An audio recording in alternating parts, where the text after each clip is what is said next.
The war for Rene's survival hinges on an epic battle between the Iron Wolf and the Knightmare. Who will prevail? Well, let's talk about it on Season 2, Chapter 35, Part 4, The Knight's Last Star. The conclusion of this epic four-part chapter, our first four-parter. No, not our first four-parter, but anyway.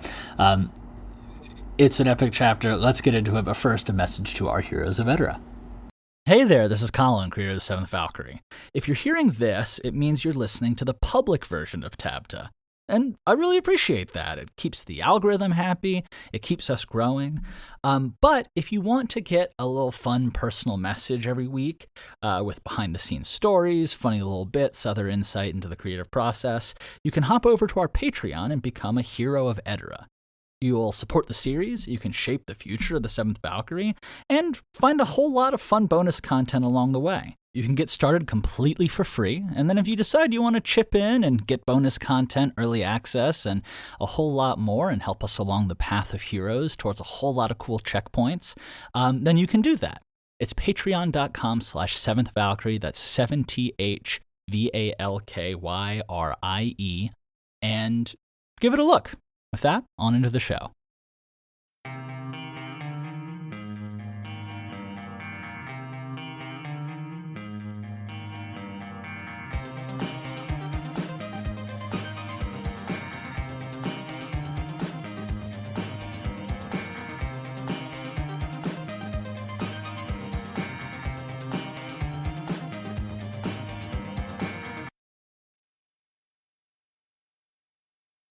Hey everybody, and welcome to TABTA, the adventure behind the adventure for the 7th Valkyrie, where we watch one series go from total obscurity to maybe 7 seasons in a movie.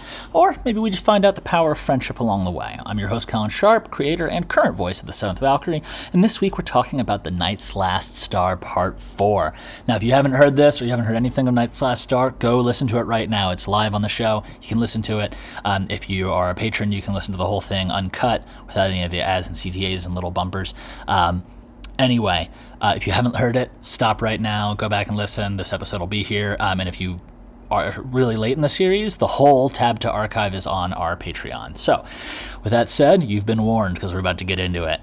And let's start with our first segment inside the episode. So we talk about what's happened, what's going on in the episode, and just kind of, play back the tape. This is, this is your play-by-play versus the color commentary of later.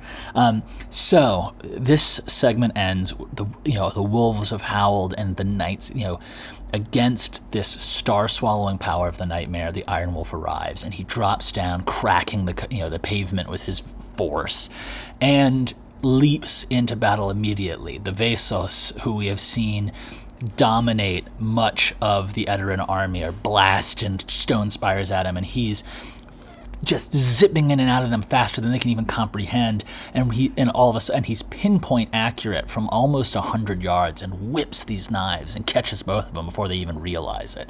And then he shimmers kind of out of this forest and then smashes his way out of the thing, and it's like, oh my god. He's already done what no one in the Ederan military could do. And, he's freakishly accurate at the limits of a human possibility, human distance, throwing. This should not be humanly possible.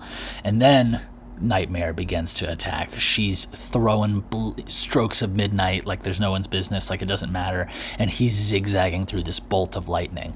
The Oblivion's blasting through, and he's fighting. She is She has such an advantage over range, but he's zipping through, dodging, again with superhuman capability, and sweeps in, dodges in, gets her, stabs her right in the chest, and thinks, oh my god, this might be enough. But when he kicks her, she falls, flips over, and gets right back up, because when she is this deep in, the Oblivion power is pumping through her, and it is twisting the reality around her. It's twisting the damage she's taking, and who knows what it's going to take to stop her. So he starts sweeping around. Meridia comes in for backup. People from all across Edera are seeing this battle and are sweeping in like they're not soldiers, and they're just rushing this mob, spurred on by the arrival of their god. And you have this epic duel at the heart of this battle between the Knightmare and the Iron Wolf. He fights her. We think he's dead because, he goes for this move where she, and slips across the uneven ground. She thinks she's got him. It was a feint. He goes up, and now he's broken her arm, and Cian doesn't know what to do.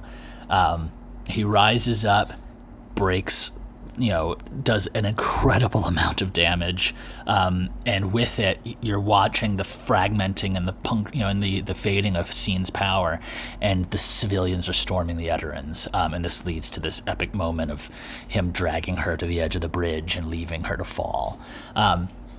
So that's kind of what happens. That's your play-by-play. Now let's get into outside the episode, where I talk a little bit more about production, kind of a little bit more color commentary.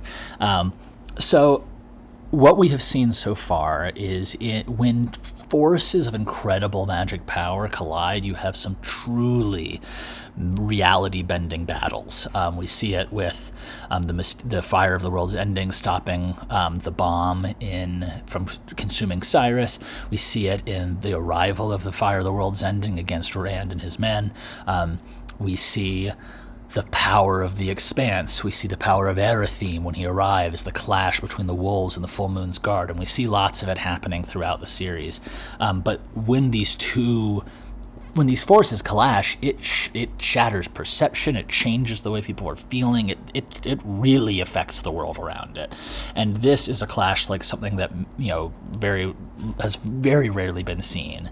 BC is backed up by the power of the Knightmare, the Oblivion, but she's facing the Iron Wolf, and these are two swords masters at the top of their game, but as we've heard in the legends, but are now just seeing confirmed, the Iron Wolf is on a different level, especially when it comes to hand-to-hand combat.